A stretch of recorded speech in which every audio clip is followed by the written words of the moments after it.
Allô, allô, comment vas-tu? Comment allez-vous, cher Végélove, en direct avec toi?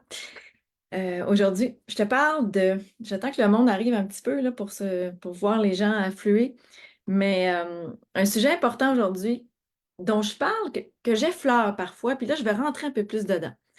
Parce que ça concerne en fait une des quatre, cinq principales causes des défis de santé chronique qui n'est pas nécessairement documentée, qui est plutôt banalisée aujourd'hui. Puis c'est pas nécessairement à ça qu'on pense en premier. Et ça joue un rôle fondamental important. Et ça s'appelle les bactéries. Et aujourd'hui, c'est pas pour être germophobe puis entrer dans la peur de son environnement puis la volonté de tout nettoyer, mais il faut quand même être conscient qu'on vit dans un monde, je dirais, sale.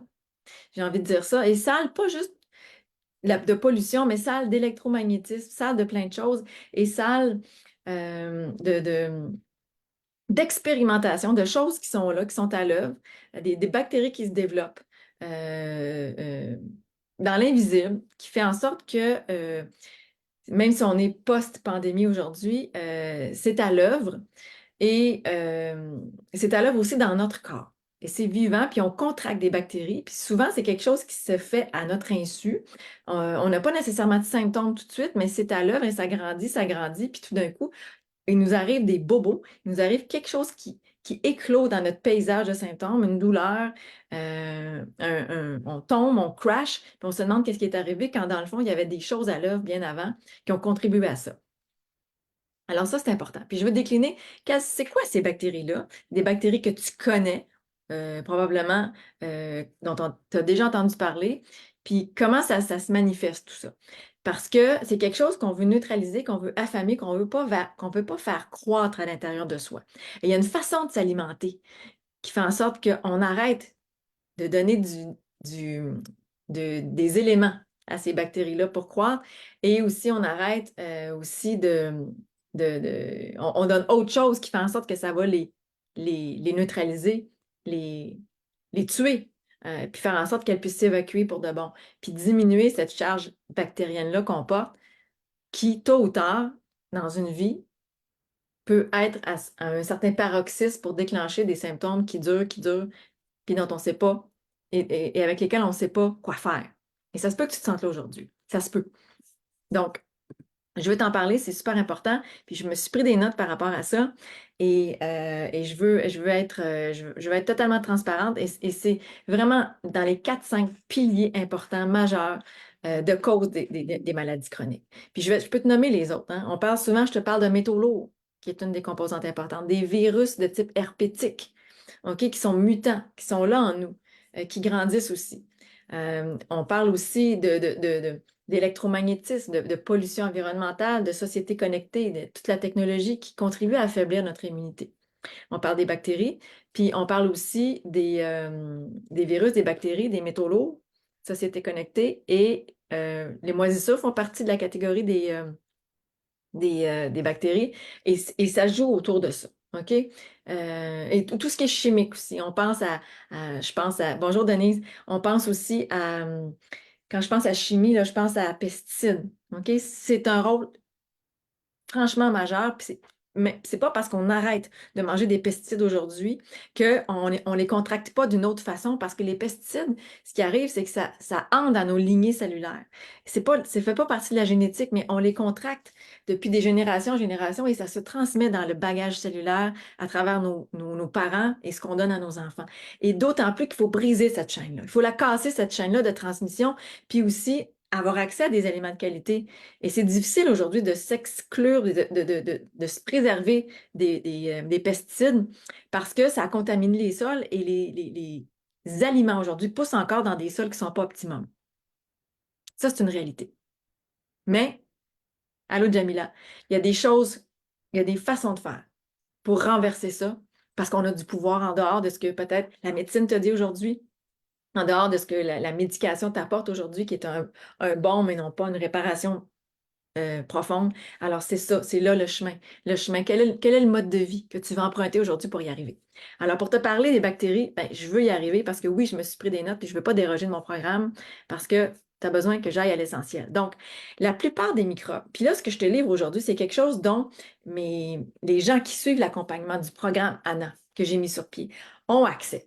Et là, je fais une petite révision hein, pour les gens du programme ANA aujourd'hui qui m'écoutent dans les VG Love. C'est quelque chose que je vous ai servi hier comme information parce que vous êtes les premiers. Vous êtes sur la ligne de tir, vous êtes les premiers à avoir accès à ce que je mets à jour à mes publications, à l'information que je tire bien souvent, que je résume hein, de ce que Anthony William nous livre. Donc, ça, aujourd'hui, c'est un résumé de l'information qui est disponible aux gens, aux gens qui suivent notre formation. Et là, aujourd'hui, je t'en lance c'est une bribe d'information parce que je tiens à ce qu'il y ait de la transparence qui s'installe et qu'il y ait de l'éducation qui se fasse par rapport à ça, parce que c'est comme ça un peu que je me vois, une espèce d'enseignante, une naturopathe enseignante qui transmet de l'information pour que toi, tu trouves ton chemin de vérité là-dedans. Alors, la plupart des microbes entrent dans la bouche à travers les aliments. Donc, ce qu'on mange, l'eau, il y a des microbes dans l'eau, dans les aliments, les boissons qu'on partage, quand on partage nos verres, même si c'est celui de notre enfant ou de notre conjoint, il reste qu'on capte des choses. Il ne faut pas avoir peur de rentrer en contact, d'être proche, de se donner des baisers, bien sûr, mais c'est une réalité. Les ustensiles de vaisselle sont contaminés. Les mains non lavées, OK? Dans la bouche, les parties intimes, les toilettes publiques. Mon Dieu, les toilettes publiques, oui. Même nos toilettes à la maison, mais nos toilettes publiques qui passent à travers plein de personnes qui traînent avec eux, les toilettes des restaurants, qui traînent des microbes, des choses. Alors, avoir avec soi quelque chose qui fait en sorte qu'on peut neutraliser un liquide quelconque antimicrobien, d'avoir ça sur soi en tout temps, oui, pourquoi pas? Hein? Fortement recommandé. Avoir des solutions qui font en sorte qu'on capte moins de notre environnement, quelque chose qui va nous polluer de l'intérieur. Alors, les paniers d'épicerie, on en parlait en temps de pandémie, mais ça reste une réalité. Hein? Tout le monde les prend, tout le monde les touche. Donc, ça reste des lieux à microbes. Puis, à l'épicerie, ben, d'autant plus qu'on touche à des aliments frais, des aliments qui fait qu'on va porter ça à notre bouche par la suite, hein, quand on pense aux fruits et aux légumes. Donc, pensez à les laver, ces fruits et ces légumes-là, quand on les rapporte à la maison. Alors, les bactéries, là, ne nous rendent pas plus forts. Ça, c'est un mythe à défaire là, aujourd'hui. Parce que souvent, on entend ah, mais c'est important d'être en contact avec la saleté, avec des bactéries, des microbes, des virus, parce qu'on se crée une immunité. Pas tant, pas vraiment. Ce que ça fait, c'est que ça suscite l'immunité. Bien sûr que notre corps se met à reconnaître des choses, des intrus nouveaux, puis il va se forger une immunité contre ça. Sauf que ça affaiblit à chaque fois. Et quand on est soumis de plus en plus souvent et rapidement à des rythmes plus réguliers maintenant qu'avant, à des microbes, ben, l'immunité n'a pas le temps de reprendre le dessus. Et c'est souvent ça qui nous affaiblit puis qui nous rend à un moment donné déclenchés dans plein de choses. Alors, par exemple, le streptocoque. Le streptocoque, c'est une bactérie, puis je vais les décliner, les bactéries principales tout à l'heure. Le streptocoque, c'est une bactérie qu'on a souvent sur le site de la gorge, des, des- dans les muqueuses, dans les voies aériennes. Puis le streptocoque, on entend ça souvent. Tu as contracté une bactérie à streptocoque quand on a le rhume, quand on a la gorge enrouée, quand on tousse et tout ça. OK? C'est souvent relié au streptocoque. Et c'est quelque chose, le streptocoque, qui, même si on n'a pas ces symptômes-là, est en nous. Et c'est une bactérie, puis Anthony William nous en parle, comment c'est une bactérie qui est intrusive, puis qui reste, qui reste en nous, qui est difficile à vraiment... c'est une bactérie dont il est difficile de se départir parce qu'elle s'accroche. OK? Puis c'est pas juste ça, c'est que c'est une bactérie comme toutes les autres bactéries qui est mutante, qui développe de la résistance. OK? Une des plus résistantes aux antibiotiques, entre autres. Alors, il y a différentes souches. Puis ce qui fait en sorte que les mutations, bien, ça affaiblit le système immunitaire parce que là, la mutation, ça veut dire que ça déjoue notre immunité, c'est que ça contourne nos voies de défense. Alors, quand on pense aux microbes ou aux empoisonnements alimentaires qui nous créent de la diarrhée, des vomissements, c'est pas banal parce que ça nous affaiblit. Donc, c'est le temps de manger de façon plus forte, de manger plus végétal, plus vitaminé pour nous renforcer, puis d'avoir accès à des suppléments aussi à ce moment-là qui nous donnent, mon Dieu, la possibilité de s'en sortir plus vite et de les neutraliser, ces effets néfastes-là, d'aller s'attaquer aux virus et aux bactéries. Là, aujourd'hui, on parle de bactéries. Est-ce que ça a du sens ce que je te dis là aujourd'hui? Hein, j'ai eu des réactions. Denise, Laurence qui est là. Bonjour, oui, c'est ça. C'est hyper important, les bactéries, c'est pas banal. Surtout pas dans le monde dans lequel on vit aujourd'hui. Et avant, dans les années, au Moyen Âge, par exemple, les gens mouraient d'insalubrité. Parce que oui, les bactéries prenaient le dessus, puis on ne savait pas trop comment se laver, puis c'était quoi l'importance d'être propre.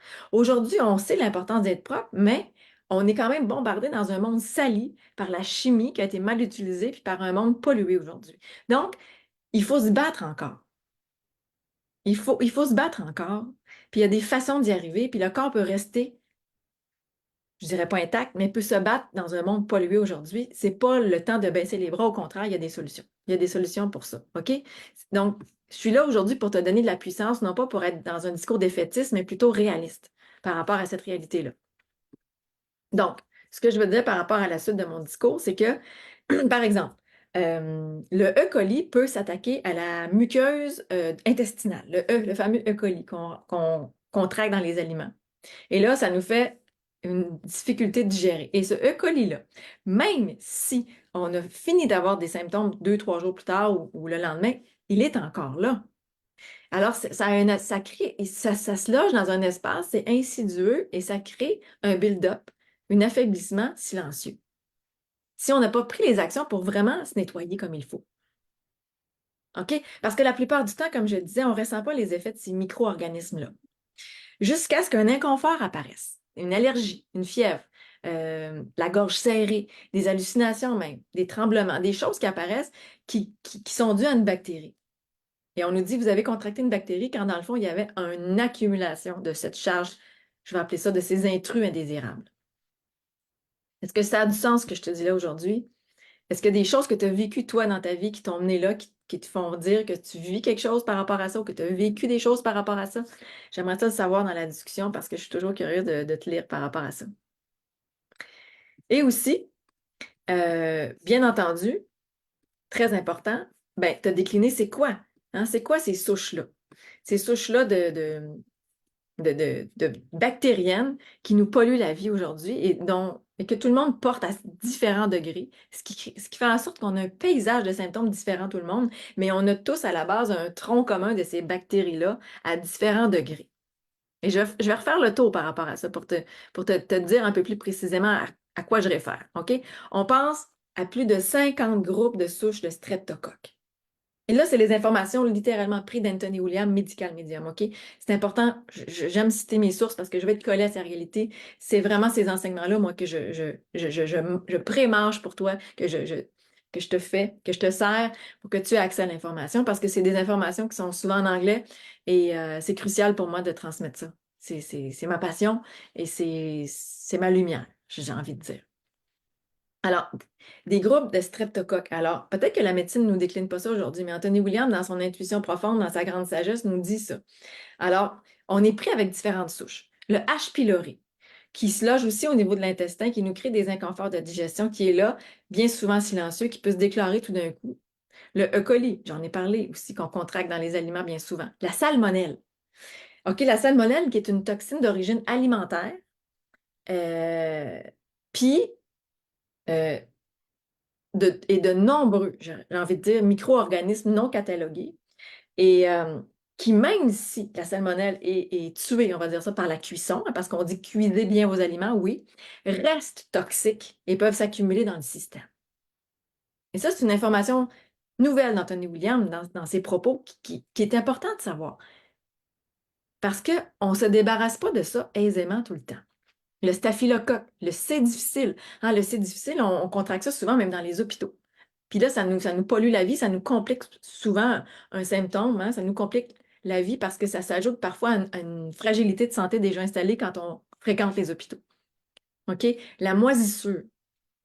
La moisissure qui est un phénomène important, invisible, qui souvent pollue nos sphères supérieures au niveau la, de la respiration, mais aussi au niveau des intestins, de la digestion. Il y a de la moisissure qui peut s'installer là, qui affaiblit notre digestion, puis nous rend plus susceptibles à développer des bactéries, à avoir des aliments moins digérés, puis avoir un transit intestinal encombré, paresseux, affaibli.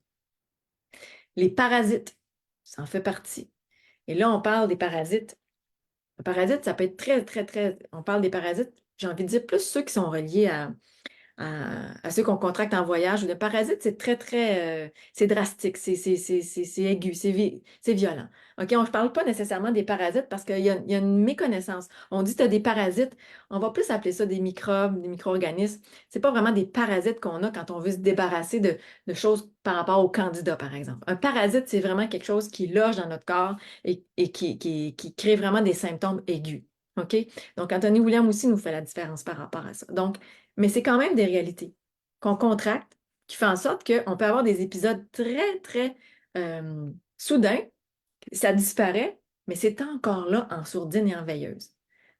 Alors, l'idée, c'est d'avoir une alimentation nettoyante, axée sur plus de végétaux, frais, non transformés, qui, eux, contiennent des vitamines, des minéraux que le corps peut enfin utiliser en plus grande quantité qu'avant pour faire en sorte qu'il va avoir des matériaux pour se réparer, pour aller faire la guerre aux virus, aux bactéries là, dont on parle aussi aujourd'hui. Ça, c'est hyper important. Quel supplément prends-tu aujourd'hui? As-tu dans ta pharmacopée qui fait en sorte aujourd'hui que ces suppléments-là s'attaquent aux virus? Hyper important, aux bactéries. Hein? Il y a des suppléments plus performants et on parle de ça dans notre accompagnement aussi, pour que ce que tu prennes ait une action antivirale, antimicrobienne, parce que c'est ça la souche, le tronc commun qui irradie puis qui fait naître les symptômes. Couplé avec des métaux lourds, couplé avec des pesticides, quand tout ça se mêle ensemble, l'état s'installe et on cherche comment se dépatouiller de ça. On cherche et on erre bien souvent. Mais quand on connaît la cause, puis là, une des causes aujourd'hui dont je t'ai parlé, les bactéries, bien, ça vient un petit peu détendre. Ça vient donner de l'éclairage. Ça vient donner une partie du chemin de la réponse puis de la réparation que tu es en train de faire aujourd'hui. Parce que si tu m'écoutes, c'est probablement que tu as des symptômes reliés à une présence de bactéries, assurément. Assurément. Assurément. Alors, j'espère que ce que je te dis là, cher Végérov, aujourd'hui, te donne des pistes de réflexion, te donne des pistes aussi d'appréciation de comment voir tes symptômes et comment penser d'où vient la cause. D'où vient la cause? Denise qui dit: Oh oui, j'ai eu le E. coli et ça a continué avec l'acide difficile, très long à remonter la côte. Oui, c'est ça. Denise, je ne sais pas ce que tu as utilisé, ce que tu as fait, mais oui, il y a des protocoles pour ça. Puis c'est pas nécessairement des médicaments, c'est des choses naturelles, des plantes. Parce que oui, la nature regorge de choses qui vont aller nous aider pour faire la différence sans ajouter, sans taxer le système, sans créer d'autres problèmes sous-jacents ou contigus, hein, parce que c'est ça des fois que les médicaments ou les antibiotiques créent. OK? Donc, je te laisse là-dessus, cher ami, parce que c'est important d'être en conscience, d'être éduqué par rapport à ça. J'aime pas dire le mot éduqué parce que j'ai pas envie de dire que j'éduque, mais j'ai envie de dire que si ça touche à ta corde de vérité et que tu sens que tu vis des symptômes, que les bactéries peuvent être une des pistes à suivre pour comprendre ce qui se passe, j'ai envie de dire, colle à cette réalité-là parce que c'est une piste hyper importante. Puis quand on s'en occupe, ça fait toute la différence. Je te laisse là-dessus, cher ami. J'espère que tu passes un superbe mardi. C'est bientôt le printemps, bientôt le mois de mars. Et je te laisse là-dessus. Ciao!